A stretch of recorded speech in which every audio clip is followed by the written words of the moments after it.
नमस्कार मित्रांनो, आपण आता सगळेच खूप एक्सायटेड आहोत कारण आता येत आहे नवरात्री. नवरात्री म्हणजे 9 दिवसांचे विविध रंग घालून, व्हायब्रंट कलर्स घालून गरबा खेळणं. पण त्यासोबतच एक इंटरेस्टिंग गोष्ट बऱ्याचशा स्त्रिया आजही करतात आणि ते म्हणजे उपवास. तर ह्या व्हिडिओमध्ये मी तुम्हाला काही टिप्स शेअर करू इच्छिते, ज्यामुळे तुमचा उपवास सुखकर होईल व त्यासोबतच तुम्हाला इतरही शारीरिक फायदे प्राप्त होतील. चला तर मग आपण बघूया नक्की उपवास म्हणजे काय व त्याचा उल्लेख कसा ग्रंथकारांनी केलेला आहे. तर उपवास याला आपण थोडक्यात ग्रंथकारांनी टर्म जी वापरलेली आहे त्याला म्हणतात लंघन. लंघन परम औषधम असं चरकांनी सांगितलेलं आहे. म्हणजे लंघन करणे हे श्रेष्ठ औषध आहे.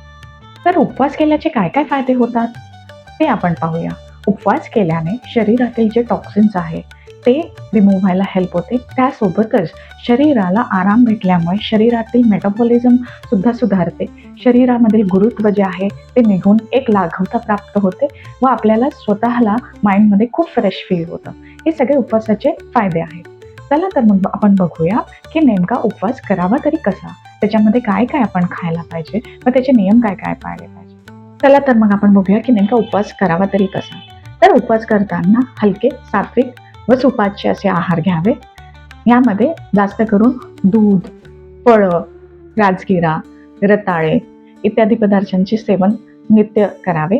त्याचप्रमाणे अधिक प्रमाणात पाणी प्यायला पाहिजे, कारण डिहायड्रेशन खूप होत असतं.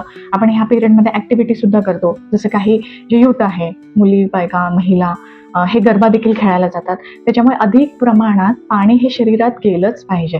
त्यामुळे तुम्ही फ्रूटचे विविध ज्युसेस घेऊ शकतात, जे फ्रेश घरी बनवलेले आहेत. अर्थातच नारळ पाणी घेऊ शकतात अधिक प्रमाणात, नॉर्मल वॉटर किंवा लिंबू सरबत हे सगळे पर्यायी गोष्टी तुम्ही घेऊ शकतात.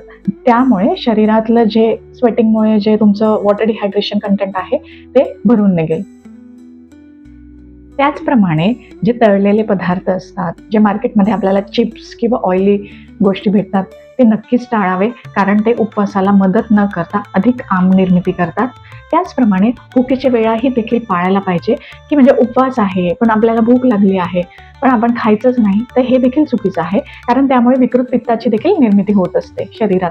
त्याच्यामुळे भूक लागल्यास छोटे छोटे मील्समध्ये फळं खात राहायला पाहिजे, किंवा जे तुम्ही काही पदार्थ बनवले आहे, जसं राजगिऱ्याचे आपण विविध पदार्थ बनवू शकतो, भगर आहे इत्यादी पदार्थ जे बनवले आहे ते थोड्या प्रमाणात खात राहायला पाहिजे. तर थोडक्यात म्हणायचे तर उपवास म्हणजे मनाचा संयम आणि यानेच आपले मनोबल देखील वाढते.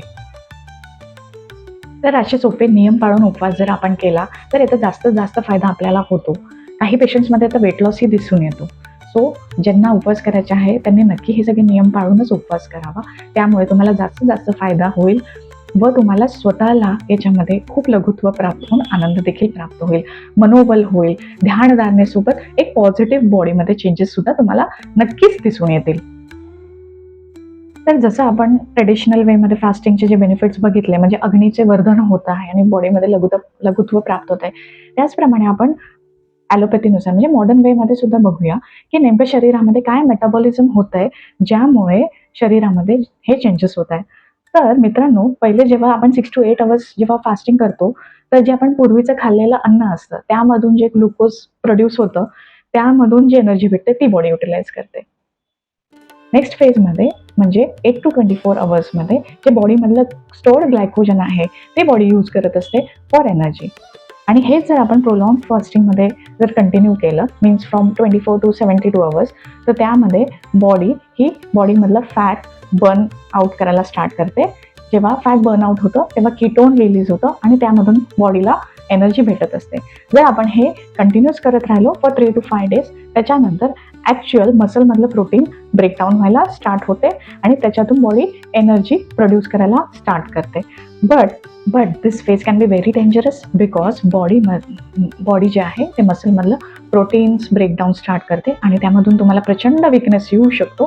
So it is not advisable to do such type of fasting. उपवासाचे जरी भरपूर फायदे मी सांगितले आहे, परंतु असेही ग्रंथकारांनी अनर्ह व्यक्ती सांगितले, म्हणजे ज्या लोकांनी उपवास करू नये असे व्यक्ती ग्रंथकारांनी सांगितले आहे. तर त्यामध्ये जे अत्यंत वृद्ध आहे, बालक आहेत, घरातील लहान मुलं आहेत, त्यांनी उपवास करू नये. त्याचप्रमाणे गर्भवती स्त्री, जी प्रेग्नंट आहे, जी स्तनपान करते आहे, अशा महिलांनी देखील उपवास करणं टाळावं. ज्या पेशंट्सचं बल कमी आहे त्यांनी देखील उपवास करणं टाळलं पाहिजे. ज्या पेशंट्समध्ये काही विविध आजार आहे, जसं की डायबिटीज आहे, तुम्हाला हायपरटेन्शन आहेत, किंवा क्षयरोग आहे, हृदयरोग आहे, अशा पेशंट्सने देखील उपवास करणं टाळलं पाहिजे. ज्या पेशंट्सला भूक सहन होत नाही आणि ज्यांचे बलहीन आहे, अशा व्यक्तींनी देखील उपवास करणं टाळायला पाहिजे. चला तर मग येऊया आपण शेवटच्या मुद्द्याकडे. मित्रांनो, उपवास आपण केला, पण तुम्हाला काय वाटतं दुसऱ्या दिवशी पूर्ण आहार घ्यायला पाहिजे, जसं पुरणपोळी, खीर, वरण, भात? तर नाही मित्रांनो, जेव्हा आपण उपवास करत असतो तेव्हा शरीराला कमी जेवण पचवायची सवय लागलेली असते. त्यामुळे जेव्हा दुसऱ्या दिवशी आपण उपवास सोडतो तेव्हा हे देखील हळूहळू क्रमाने सोडावं. म्हणजे पहिल्यांदा थोडा कमी आहार घ्यावा किंवा हलका सुपाच्य असा आहार घ्यायला पाहिजे.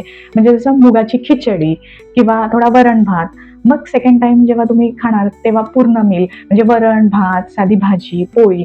ह्या दरम्यान उपवास सोडताना देखील आपण हा जर क्रम पाळला तर आपल्याला त्रास होत नाही व उपवासाचे जे फायदे आहेत ते लॉंग टर्मसाठी आपल्याला दिसून येतात. त्याचप्रमाणे ह्या पिरियडमध्ये मसाल्याची आमटी, खूप जड पदार्थ, बासुंदी असे पदार्थ नक्कीच टाळावे, तर तुम्हाला उपवासाचे जास्त फायदे दिसून येतील. तर मित्रांनो आय होप या व्हिडिओमध्ये जे मी छोटे छोटे टिप्स दिले आहे त्याच्याने तुम्हाला नक्कीच फायदा होईल. I wish you all a very very happy Navratri. तुमचे जे दिवस आहे ते खूप छान जाओ, आनंदमयी जाओ व भक्तीत जाओ, ही माझी देवीचरणी प्रार्थना. सगळ्या महिलांना आरोग्य, महिलांनाच नाही सगळ्यांना एक चांगलं आरोग्य प्राप्त व्हावे, ही माझी देवीचरणी प्रार्थना. नमस्कार.